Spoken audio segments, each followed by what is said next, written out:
Welcome to CaribNation. I'm Aisha London. As you're well aware, CaribNation stops at nothing to bring you, our viewers, the finest in Caribbean programming, whether it be politics, education, entertainment, or sports, just to name a few. You can be sure that the information you receive right here on CaribNation is direct, unabridged, and always from the Caribbean perspective. Along those lines, CaribNation is pleased to present a special edition focusing on 3 of the Caribbean's finest artists. Now, you at home might be thinking about musicians such as reggae or calypso stars. Well, we know we have those and plenty of them. But now I'm talking about the other side of the spectrum, the finer arts.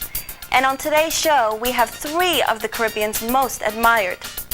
In our first segment, CaribNation's David Hinds talks to renowned storyteller and comedian Paul Keynes Douglas, as well as accomplished poet and lecturer Dr. Velma Pollard. So sit back and enjoy this journey into Caribbean folklore. People say to me, Paul Keynes, what's the biggest problem we have in telling stories in the Caribbean? I say, boy, one of the biggest problems is the accent. We have all these different accents: Grenadian, Barbadian, Vincentian, St. Lucian, Dominican, Jamaican, Trinidadian, Bahamian. We have endless accents. Then you have up-tongue accent, you have down-tongue accent. You have accent by accident, you have all kind of accent. You know, in the Caribbean, I guess like some other parts of the world, the artist is not taken very seriously. Often people believe the artist is just an do you find that still holding there in the region? What has happened is that the artists themselves have gone out and made their own inroads into the society. A lot of us travel now. We're much more abroad now than we were in the old days. So you find there's a lot of movement at that level. Artists finding their way as usual and getting into the metropolitan countries. And you can now stay at home and sort of make money abroad, you know, because we are now traveling. In the old days you couldn't do it. You had to leave the Caribbean and go abroad and live abroad. But of course I've always lived at home. I'm one of the few who have lived at home and done it from a long time. But majority of artists now are sort of using Caribbean as base and moving out and coming back home. So that has changed over the years. But as for input into the arts to assist the artists, that there's, you know, there's not much difference in what it used to be many years ago. Artists still very much beg for support from the sponsors, beg from the governments, beg from the, you know, businessmen and so on. So that level, for instance, most of the small islands don't have a proper performing arts theater or a cultural center. And some of those that they have are very badly built without even consulting the artists themselves. So, you know, as I say, they're taken for granted and only seen in terms of, you know, culture when they want to use culture as a political sort of thing. But in terms of putting money into the arts, you know, the Caribbean basically is the same as it was many years ago. And this is an indictment of both the government and the private sector, I take it. Well, that too, you see, that too is that culture, maybe because culture is such a vast thing in the sense that we take it for granted, that it's always there and it's nothing you invest in. But there are those thinkers now who are seeing our culture as a means of exporting culture. Okay. We do export culture, and there are a few forward-looking thinkers now who are beginning to see that one of the main exports we have in the Caribbean is our culture, our music, our art, our performers, our advisors, our consultants, all these things. And there's a glimmer of light now that the thinking is gradually changing, and you hear it more and more mentioned of culture as an export now. But by and large, the amount of money we see they put into the arts, the amount of scholarships they give for artists, for instance, very, very minimal, you see. From that aspect, nothing much has changed. But the worldview is changing of the role of the artists. Let me ask you, Velma, as an academic, what do you think accounts for that, I guess, is it unwillingness, reluctance on the part of the society at large to embrace the artist as a legitimate worker, practitioner? I don't know. I really believe that part of it is scarce resources. The little they have, they put it into something else. I was making a case to an artist some time ago that the doctor really has to be recognized more than you, because you can't mend an arm, and life is more important to people living than anything else. So while it is short-sighted to see perhaps medicine, and I pick on medicine because it has to do with life-saving, as more important than art, it is practical. Though the doctors will tell you they don't get paid either. Right. Maybe we're just too poor to pay anybody. I don't know. So you think it has to do with the underdevelopment of the society, I guess? No, well, I don't like the word underdevelopment. Let's just say, I prefer even poverty or... Paul, I know you have taken poetry to the masses, so to speak. To the people. Using the language. And Velma, I was reading some of your poems, and you also use the Caribbean dialect, what they call Yes. nation language these days. Tell me why you decide to use the language. It wasn't a decision. It was a natural. Yeah, it was a natural thing. In fact, I have been finding, as I look back through the things that I have written, that most of my poetry is in English. Mm-hmm. Although you can find some that have Creole in them, most of the poetry is in English. But a lot of the prose is in Creole. Now, I don't know why or what. I think that perhaps when I hear voices or when I'm writing down what I hear people speak a lot, and as long as it's prose, I think of talk in patois because that's what people talk in. Mm-hmm. But I suspect that I have been socialized into poetry that is in English. Mm-hmm. It's true that I do have some patois poetry, but if you count it, if you look at it, it's going to be 75% English. Martin But Carter said in a little poem that the poet writes for the unborn and the dead. Who do you write for? I suppose selfishly first for myself. Uh-huh. And then for whoever is affected by the issues I write about. But then the thing is that when you're writing and you're writing to print, you're really writing for the unborn in a sense. I hear him, I understand what he's saying. I'm thinking about a poem that I wrote that I felt that had to be heard. And eventually they asked me to read at the opening of an art exhibition, and I read it. Because it was about the, I don't have it here, it was about the situation, the shooting and everything that's going on now, where people you have been kind to will come back and break your house and kill you simply because you have had enough to have been kind to them. A whole lot of terrible things are happening in our society. And I felt, when I had written that, I felt that people needed to recognize that. Even if they know it, I needed to say it to tell them. And so I'd get out there and speak it. Now somebody like Paul has the edge because he's always talking to the people, so that whatever he has to say, everybody will hear. Yeah. You know, it's a. I just think it's a more useful decision, his, to go out and tell people, because I really believe that if the artist is to make an impact, somebody has to hear. Right. And I remember Bongo Jerry. If you know anything about Rasta, you will know his name. Right, who's an excellent poet. But he, at some point, said Mabrak. Mabrak. Now I News noticed. flash. Yeah, so Safari has written a Mabrak as well. I told him he'd have to call it Mabrak too. Anyway, what Bongo Jerry eventually said is that his people are not reading. So he has to go and find out about writing songs. Or I remember Garth St. Thomas saying at some point long ago that the Caribbean writer is going to have to make films. In other words, the need to reach the people is obviously there. So it seems to me that the man who has reached the people, or who is reaching the people, is making far more of an impact than those of us who are just writing in books. Well, a lot of it has to do with that in the early stages, when we start as writers, we start off as creative people. We didn't study literature. I mean, we're not writing like you study literature and you're going to become a writer. You become a writer. You just write. And if something is not there, you create it. I mean, I publish my own books because I couldn't get a publisher. Nobody was willing to publish dialect poetry. It's a limited market. They want to publish the novel that can sell. It's business. Publishing is a business. Yeah, exactly. So it's left up to the artist to publish his own work if he wants it. Yeah, so you say, okay, I'm going to do that. You make a conscious decision to put out your own work. But then, who do you follow? You have nobody ahead of you to guide you into how you write this thing down, because we're trying to write sound on the page. So you develop your own technique. You become the pioneer and people follow you, either correct you, build and you criticize you. But you have, at that point, no guide in time except yourself. So you become the creative force doing this thing. And future generations will build on it and develop something. But the point is that when you say you're a writer, I always say you have Caribbean writers and Caribbean people who write. Right? No, when I write, I think of the person listening to me. I'm not writing for England, I'm not writing for America, I'm writing for West Indians to understand me. And therefore my first thought is the man in the role going to understand this? So I have to use the language and the words that I know he will relate to. Now, there are some people we are calling famous writers who write poetry, and they're Caribbean writers, and nobody in the Caribbean could understand them. You understand? So you say to yourself, this man is our greatest writer, and yet nobody in this area here his own society can understand anything he has written. Yet he's a great writer. He's writing for the world. He's a world writer. But we have to say, I will not get a Nobel Prize, for instance, because I'm not writing for English critic to say it's a great writing. I'm right. If the man in the street says it's great, fine, but he ain't giving out Nobel Prize, right? Yeah. So you make a conscious effort that you will lose audience, you will lose sales because your book will not sell abroad because it's not a thing that will go to Australia or England and stuff because the publisher, the limited market. But it's a conscious decision you make to write for your own people, and therefore you accept the fact that your publishing will be limited as such. But this is what you want to do, is a conscious thing. And I figure if you're writing for your people should understand you. That's the first criterion, I think, that, if you're writing for somebody, that they understand you.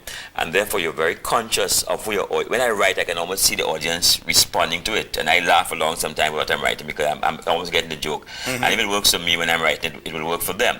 But you're not conscious of English audiences critiquing it. You're thinking of the fella downtown listening to this cassette, and therefore you're really writing for your people. Now, as you become a writer, what they call a writer, like we hear now as a writer, you suddenly ask to analyze what you're doing, And then I say, this is when you get your degree. You start off with your degree first. This is when you try to understand what have I been doing all these years, And then, of course, this thing comes up of what is a writer who writes and what's the Velma, you've been itching to jump in. Well, the thing is that, my history has been a little different. I've been writing as long as I could remember, but I've also been studying English.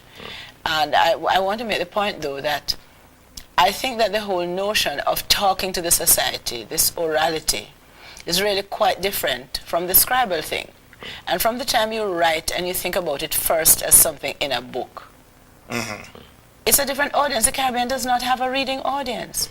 So even if the Nobel Prize winner had written everything for people to read, there is not that reading audience. The people who write novels in the Caribbean don't get read that much either, because we have not yet created a reading audience. This is why when publishers publish our things, they want to make sure first that it can sell on all the islands, each different island, and everywhere, and some other places, because no place has enough people reading. We know we have that problem. We are an oral tradition.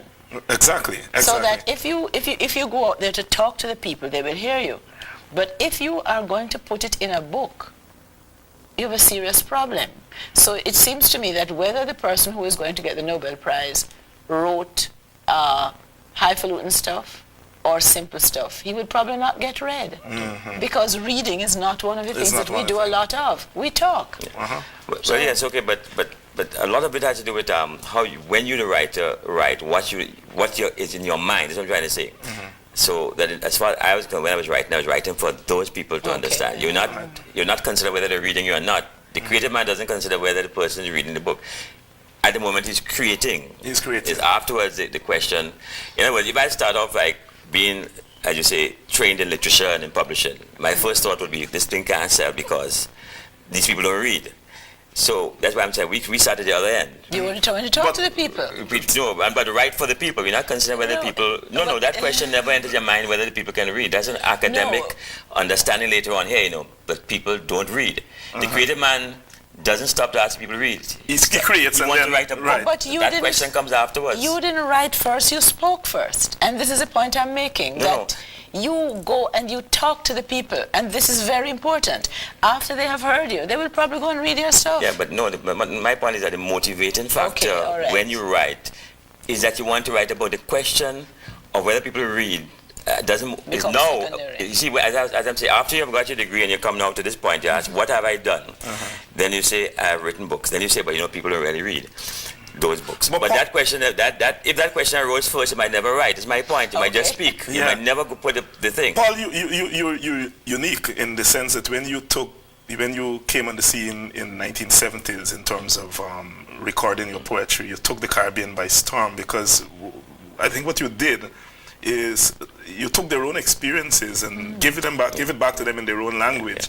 The Tanti morals, for example, can be found in every little village or town in the Caribbean, and Slim and all these characters.